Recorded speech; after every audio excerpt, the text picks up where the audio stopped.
அது உறுதிப்படுத்தியதெல்லாம் எனக்குள்ளது. அது சொல்வதெல்லாம் என்னால் செய்ய முடியும். பரிசுத்த வெற்றியுள்ள வாழ்க்கைக்காக நான் இன்றைக்கு என்னுடைய ஆவிக்குரிய குடும்பத்தில் தேவ வார்த்தையை கற்றுக்கொள்ள போகிறேன். நான் ஆசீர்வாதமானவன், ஆரோக்கியமானவன், அபிஷேகம் பண்ணப்பட்டவன். நான் என்னுடைய பழைய நிலைமையில இருந்துவிட போவதில்லை. இயேசுவின் நாமத்தில் ஆமென். மத்தேயு எழுதின சுவிசேஷம் 2வது அதிகாரம் 7வது வசனம் வாசிக்கிறேன். மத்தேயு 2வது அதிகாரம் 7வது வசனம், புதிய ஏற்பாடு, பேஜ் நம்பர் 4. பைபிள்ல வாசிக்கணுமா? அப்பொழுது ஏரோது சாஸ்திரிகளை ரகசியமாய் அழைத்து நட்சத்திரம் காணப்பட்ட காலத்தை குறித்து அவர்களிடத்தில் திட்டமாய் விசாரித்து, நீங்கள் போய் பிள்ளையை குறித்து திட்டமாய் விசாரியுங்கள், நீங்கள் அதை கண்ட பின்பு நானும் வந்து அதை பணிந்து கொள்ளும்படி எனக்கு அறிவியுங்கள் என்று சொல்லி அவர்களை பெத்லகேமுக்கு அனுப்பினான். ராஜா சொன்னதை அவர்கள் கேட்டு போகையில், இதோ அவர்கள் கிழக்கிலே கண்ட நட்சத்திரம் பிள்ளை இருந்த ஸ்தலத்திற்கு வந்து நிற்கும் வரைக்கும் அவர்களுக்கு முன் சென்றது. அவர்கள் அந்த நட்சத்திரத்தை கண்டபோது மிகுந்த ஆனந்த சந்தோஷம் அடைந்தார்கள். அவர்கள் அந்த வீட்டுக்குள் பிரவேசித்து பிள்ளையையும் அதன் தாயாகிய மரியாதையும் கண்டு சாஷ்டாங்கமாய் விழுந்து அதை பணிந்து கொண்டு தங்கள் பொக்கிஷங்களை திறந்து பொன்னையும் தூபவர்க்கத்தையும் வெள்ளை கோலத்தையும் அதற்கு காணிக்கையாக வைத்தார்கள். பின்பு அவர்கள் ஏரோதிடத்து திரும்பி போக வேண்டாம் என்று சொப்பனத்தில் தேவனால் எச்சரிக்கப்பட்டு வேறு வழியாய் தங்கள் தேசத்திற்கு போனார்கள். ஹல்லேலூயா! இயேசுவுடைய பிறப்பை பத்தி நாம் கர்த்தருடைய வார்த்தையை கேட்டு வருகிறோம். முதலாவது, ஆண்டவர் நம்மை பிசாசுடைய தந்திரங்களில் இருந்து விடுதலையாக்க அவர் பிறந்தார். ஏரோது சாஸ்திரிகள் நூற்றுக்கணக்கான பேர் வராங்க. கத்தோலிக்க சபையில இன்னைக்கும் 3 ராஜா பண்டிகை கொண்டாடுவாங்க. அது பரவாயில்ல, இருக்கட்டும், தப்பு இல்லை. அதை நம்ம பாருங்க என்ன பண்ண, அது எப்படி 3 ராஜான்னு சொல்லலாம், அது சொல்லக்கூடாது, சொல்லிட்டு போடுமே, அதுல என்ன பிரச்சனை இருக்கும்போது நூற்றுக்கணக்கான சாஸ்திரிகள் இந்த நட்சத்திரத்தை பார்த்து, நட்சத்திரம் வருது, இந்த மாதிரி ஒரு நட்சத்திரம் பிறந்தா, இந்த நட்சத்திரம் இருந்ததுன்னா உலகத்துல ஒரு ராஜா பிறந்திருக்கிறார்னு அர்த்தம் சொல்லி அந்த சாஸ்திரிகள்லாம் ஞானத்துல அடைஞ்சு அவங்கள இயேசுவை எருசலேமுக்கு பார்க்க வராங்க.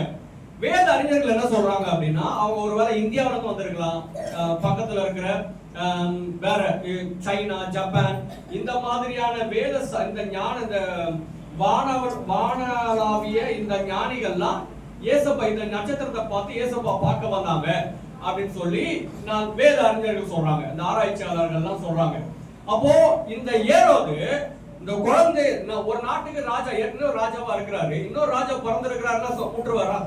இல்ல, கட்சியிலேயே என்ன பண்ணுவாங்க, ஒரு தலைவர், அதுக்கு மேல நம்ம இந்த அடுத்த நான் தான் தலைவர் அப்படின்னு என்ன பண்றாங்க, உடனே தட்டுருவாங்க. அந்த மாதிரி இந்த ராஜா தந்திரம் என்ன பண்ண, சாஸ்திரி கிட்ட போய் குழந்தைய கூட்டுவா, நான் கொல்ல போறேன்னு சொல்ல, பிளான் என்ன, கொல்றதுதான். ஆனா என்ன சொல்லி அனுப்புறான், நானும் போய் வணங்க போறேன், நீங்க என்ன பண்ணுங்க, போய் பார்த்துட்டு என்கிட்ட சொல்லுங்க, நான் வந்து போய் வணங்க போறேன். பிசாசு நிறைய நேரம் தந்திரமா தான் நம்ம கிட்ட இருப்பான். தந்திரமா நேரடியா வந்துருவானா, நேரடியா வரமாட்டான், தந்திரமான காரியங்களை தான் செய்வான். இவனுக்கு எவ்வளோ கஷ்டம் இருக்குது, எவ்வளோ பிரச்சனை இருக்குது, எவ்வளோ உடம்பு வலிக்குது, கொஞ்சம் ஒரு கட்டிங் அடி, எவ்வளோ பிரச்சனை, நீ எவ்வளோ டென்ஷன்ல இருக்கிற இந்த சினிமாவுக்கு பார்த்துட்டு, நீ எவ்வளோ டென்ஷன்ல இருக்கிற இந்த சோசியல் மீடியால அடிக்கிறாரு, நீ அப்படி இரு. பிசாசு நிறைய நேரம் இப்படி தந்திரமா தான் நமக்கான காரியங்களை செய்வான். அவன் நேரா வரமாட்டான். ஏரோது தந்திரமான காரியங்களை செய்தான். ஆனா கர்த்தர் அந்த தந்திரங்களை இருந்து விடுதலையாக்க இந்த பூமிக்கு வந்தார். ஹல்லேலூயா! இந்த ஏரோதினுடைய தந்திரத்திலிருந்து அவனை காப்பாற்றினார். அந்த சாஸ்திரிகள் ஒருவேளை மறுபடியும் அந்த அரண்மனைக்கு ஏரோது கிட்ட போயிருந்தா துண்டு துண்டு துண்டா வெட்டி போட்டிருப்பாரு அந்த சாஸ்திரிகள் எல்லாம். இயேசுப்பாவை கொல்ல முயற்சி பண்ணிருப்பான். ஆனா ஆண்டவர் அவளை தயவாய் காப்பாற்றினார். அந்த தந்திரங்கள் இருந்து அவளை பாதுகாத்தார். பவுலுடைய வாழ்க்கையில நடந்தது. 2 கொரிந்தியர் 11வது அதிகாரம் 32, 33 நான் வாசிக்கிறேன். தமஸ்கு பட்டணத்தில் அரேத்தா ராஜாவினுடைய சேனை தலைவன் என்னை பிடிக்க வேண்டும் என்று தமஸ்குடைய பட்டணத்தை காவல் காத்து வந்தான். அப்பொழுது நான் கூடையிலே வைக்கப்பட்டு ஜன்னலில் இருந்து மதில் வழியா இறக்கி விடப்பட்டு அவருடைய கைக்கு தப்பினேன். பவுலுக்கு விரோதமாய் அந்த ராஜாக்கெல்லாம் எழும்பின போது ஆண்டவர் அந்த ஜனங்களுக்கு தேவ பிள்ளைகளுக்கு ஒரு ஞானத்தை கொடுத்து அவர் ஒரு கூடையில வச்சு செவுத்துல இறங்கிட்டாங்க. ஒருவேளை அவர் மாட்டி இருந்தாருன்னா அன்னைக்கு அழிஞ்சு போயிருப்பார். நம்ம பைபிள்ல கிடைக்க வேண்டிய 14 புக்கு கிடைக்காம போயிருப்போம். ஆனா தேவாதி தேவன் நம்முடைய எல்லா தந்திரங்களுக்கும், பிசாசுடைய எல்லா தந்திரங்களுக்கும் நம்மை விடுதலையாக்க அவர் வல்லமையுடையவர். 2வது, இந்த சாஸ்திரிகள் வந்தாங்கல்ல, நூத்துக்கணக்கான பேர் வந்தாங்க.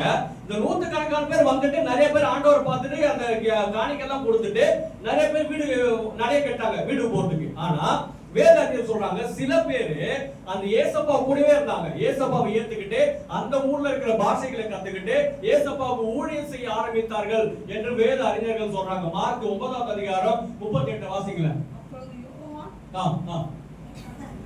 அப்பொழுது யோவான் அவரை நோக்கி போதகரே நம்மை பின்பற்றாதவன்